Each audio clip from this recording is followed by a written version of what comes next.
Have you picked up your phone, scrolled for 5 minutes, closed it, and opened the exact same app 10 seconds later?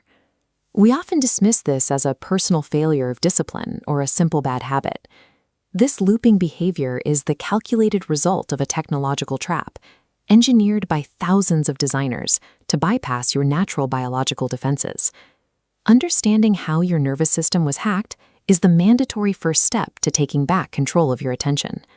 The foundational psychological force driving behavioral addiction is known as the variable ratio reward schedule.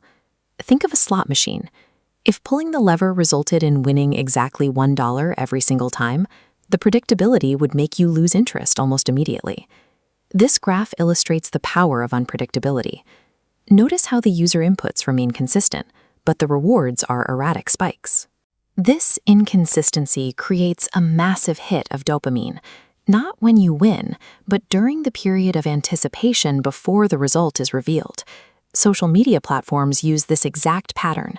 When you open Instagram or TikTok, the feed offers a random mix: a boring advertisement, a sad news story, or a video that makes you laugh until you cry. That not knowing mimics the slot machine effect, keeping your thumb moving. Dopamine is primarily a seeking chemical that induces a state of craving rather than producing actual pleasure or happiness. By hitting the brain with rapid-fire videos, we artificially spike our chemical baseline.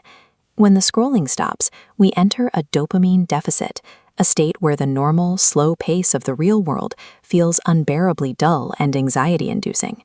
Picking the phone back up is a biological feedback loop, the brain's attempt to treat the pain of boredom with the very tool that created the deficit in the first place.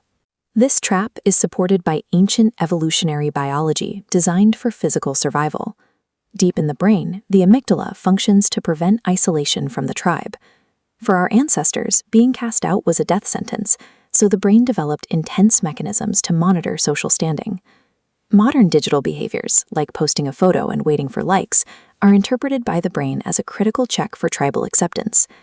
Evolution solved the problem of social isolation by hardwiring it to our pain receptors. Because losing the tribe meant certain death, the brain processed social rejection through the same neural pathways it used for physical injury.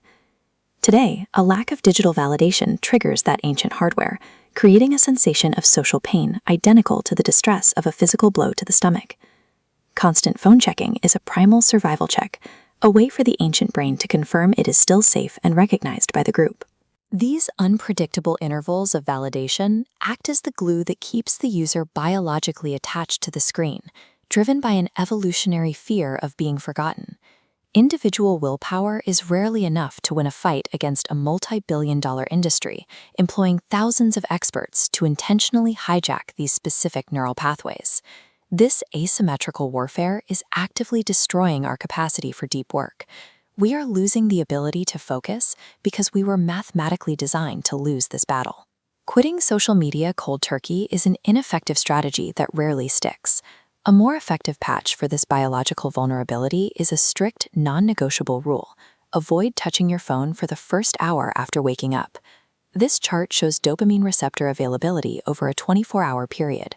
Upon waking, your brain has its highest levels of available receptors. Scrolling immediately upon waking spends all of this peak focus currency on the lives of others before you have invested anything in your own.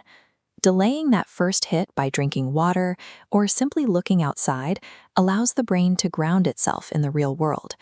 This delay breaks the survival panic loop, signaling to the amygdala that tribal approval is not required to begin the day safely.